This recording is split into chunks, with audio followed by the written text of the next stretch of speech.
Prayer for Deliverance, Psalm 13.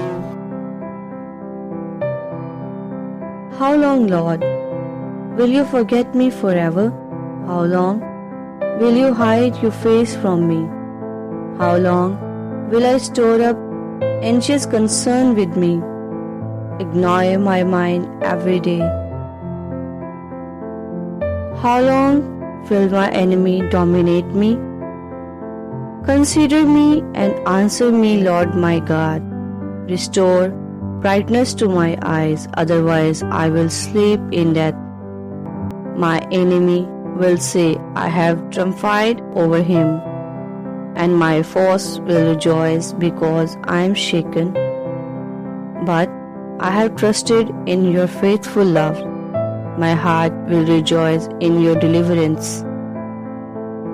I will sing to the Lord because he has treated me generously. Amen.